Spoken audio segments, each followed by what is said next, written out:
আসসালামু আলাইকুম ইরবান, তোমাদেরকে আবারও স্বাগতম আমাদের নতুন একটা লেকচার ভিডিওতে।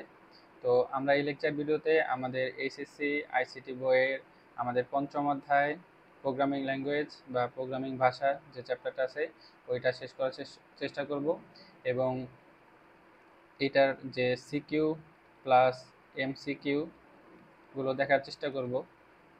তো শুরু করার আগেই আমি এই অধ্যায়ের যে কি মানে অধ্যায়টা যে কত গুরুত্বপূর্ণ সেটা নিয়ে আলোচনা করতে চাই। কারণ দেখো, আমরা যারা এসএসসিতে পড়াশোনা করি বা করেছি, তো তোমরা জানোই যে ফিজিক্স, কেমিস্ট্রি, ম্যাথ এগুলা যেরকম গুরুত্বপূর্ণ, কিন্তু এর সাথে যে আমাদের আইসিটি যে সাবজেক্ট আছে এটা কিন্তু সেম এবং কম হবে না, আমার মতে বেশি গুরুত্বপূর্ণ।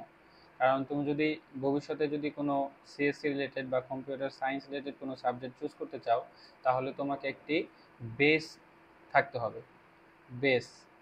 কারণ তুমি যদি এসএসসিতে এই প্রোগ্রামিং সম্পর্কে ভালো ধারণা রাখো, তাহলে তুমি বুঝতে পারবা যে তোমার ভবিষ্যতে কি করা উচিত। এবং সি প্রোগ্রামিংটা হচ্ছে আমাদের যে প্রোগ্রামিং ল্যাঙ্গুয়েজগুলো আছে এর মধ্যে মাদার ল্যাঙ্গুয়েজ, তো এইটা জানা আমাদের জন্য সবার গুরুত্বপূর্ণ। তো এইটা দিয়েই মূলত হচ্ছে আমাদের সি প্রোগ্রামিংয়ের যাত্রা শুরু হয় এবং হাতেখড়ি শুরু হয়।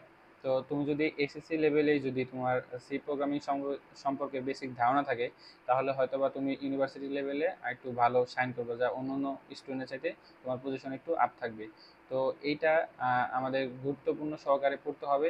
তো আমি আশা করব তোমরা হচ্ছে লেকচার 1 থেকে শুরু করে এন্ড মানে যতগুলো আমরা লেকচার ভিডিও দিব সবগুলা কভার করবা, একদম প্রথম থেকে শুরু করে শেষ পর্যন্ত। তাহলে তোমাদের এই সি প্রোগ্রামিং রিলেটেড যে কনফিউশনগুলো থাকে ওগুলো থাকবে না। এবং আমার যে স্লাইডটা সাজানো হয়েছে একদম বইয়ের যে, তো যদি কোনো বাজারের থেকে বই কিনে পড়তে চাও, সেম টু সেম যে বিষয়গুলো তুমি এই বইয়ের ভিতর পাবা, এবং আমি খুব সহজে সবগুলো এক্সপ্লেন করবো একদম।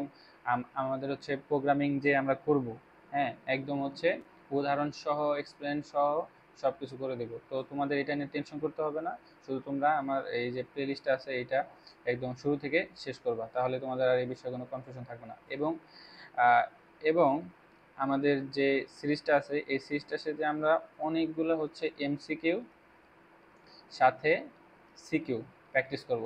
তাহলে হচ্ছে আমাদের যে বোর্ডে যে কোশ্চেনগুলো আসে এটা সম্পর্কে আমাদের আর কোনো ভয়ভীতি থাকবে না।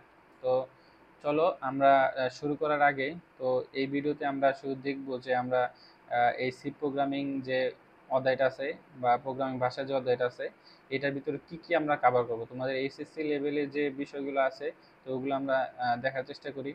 তো প্রথমে আমরা শুরু করব প্রোগ্রামিং ভাষার বিভিন্ন মানে আবিষ্কারের ইতিহাস, প্রোগ্রামিং ভাষার যে বিভিন্ন জেনারেশন এগুলো জানবো।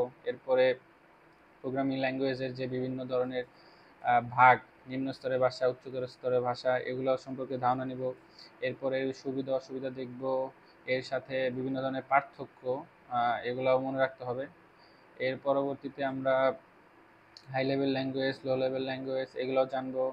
সাথে আমাদের একটা বিষয় যেটা অনুবাদক প্রোগ্রাম বলতে, যে কম্পাইলার, ইন্টারপ্রেটর, অ্যাসেম্বলার, এইগুলো সম্পর্কে আমাদের বিশদ আলোচনা থাকবে। এর পরবর্তীতে এগুলো সুবিধা অসুবিধা তো দেখবোই, সাথে হচ্ছে বিভিন্ন ধরনের পার্থক্য দেখার চেষ্টা করব। এরপরে আমরা দেখব, এরপর আমরা দেখব অ্যালগোরিদম, অ্যালগোরিদম কিভাবে লিখতে হয়। কারণ একটা প্রোগ্রাম শুরুতেই আমরা কোড করতে হয় না, একটা প্রোগ্রাম শুরুতে থাকে অ্যালগোরিদম, ফ্লো চার্ট, এগুলোর মাধ্যমে একটা প্রোগ্রামকে আমরা সহজভাবে আগে খাতায় লিখতে হয় কিংবা অনুধাবন করতে হয়, পরবর্তীতে আমরা ওইটা ইমপ্লিমেন্টেশন আমরা কোডের মাধ্যমে করি। এখন তুমি এটা সি প্রোগ্রামিং থেকে করো আর বিভিন্ন ধরনের যা প্রোগ্রামিং ল্যাঙ্গুয়েজ আছে সি প্লাস প্লাস সহ যা জাভা সহ যেগুলো প্রোগ্রামিং ল্যাঙ্গুয়েজ আছে ওগুলো ইউজ করে তুমি করতে পারো। এই যে আমরা বিভিন্ন ধরনের উদাহরণ দেখবো কীভাবে অ্যালগোরিদম লিখতে হয়, সাথে আমাদের যে ফ্লো চার্ট, এই যে ফ্লো চার্ট, অ্যালগোরিদম আর ফ্লো চার্ট সেম বিষয়, কিন্তু এটা একটু আঁকাবুকি করতে হয়, হ্যাঁ, এগুলোও দেখবো। উদাহরণ দেখব। এরপর সি প্রোগ্রামিং এর উন্নয়নের ইতিহাস সম্পর্কে তো জানবোই অবশ্যই। এরপরে আমরা দেখব সি প্রোগ্রামিং এর বিভিন্ন ধরনের স্ট্রাকচার, কিভাবে সি প্রোগ্রামিং আমরা লিখতে শুরু করতে হয়, এর বৈশিষ্ট্য, এরপর বিভিন্ন ধরনের ডাটা টাইপ, এই যে character, sorry character, integer, floating point, double point, এই ধরনের বিভিন্ন ধরনের টাইপ দেখব। এরপরে বিভিন্ন ধরনের চলক, ভেরিয়েবল, কি জিনিস এগুলো থাকবে এবং অপারেটর থাকবে। আমাদের অ্যারিথমেটিক অপারেটর, রিলেশনাল অপারেটর এবং লজিক্যাল অপারেটর সবগুলো সম্পর্কে উদাহরণ সহ এক্সপ্লেনেশন থাকবে। এরপর আমরা দেখব কন্ডিশনাল অপারেটর, এগুলো খুবই গুরুত্বপূর্ণ। ফাংশন সম্পর্কে বিভিন্ন ধারণা দেখব। এরপরে বিভিন্ন ধরনের statement, if, else, else if সহ লুপিং স্ট্রাকচার এগুলো তো থাকবেই। এবং পরবর্তীতে আমরা শেষ করব এই অ্যারেটা দিয়ে, যা আমাদের জন্য খুবই একটা গুরুত্বপূর্ণ, এবং এটা হচ্ছে এক ধরনের ডাটা স্ট্রাকচার।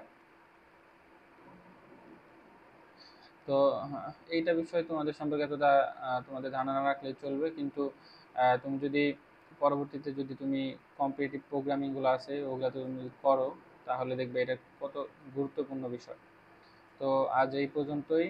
তো এইভাবে আমরা শুরু করব, আমাদের লেকচারটা শেষ করব, এবং সব শেষে আমরা বিভিন্ন ধরনের এমসিকিউ সিকিউ দেখব, যাতে আমাদের যে এসএসসি এক্সামে, বোর্ড এক্সামে যাতে আমাদের আর কোনো সমস্যা না হয়। তো হোপ ফর দ্য বেস্ট। এবং তোমরা আমার রিকোয়েস্ট থাকবে তোমরা লেকচার 1 থেকে এবং ইন পর্যন্ত যতগুলো আপডেট হবে এই প্লেলিস্টে সবগুলো দেখার চেষ্টা করবা। সবার জন্য শুভকামনা। আসসালামু আলাইকুম।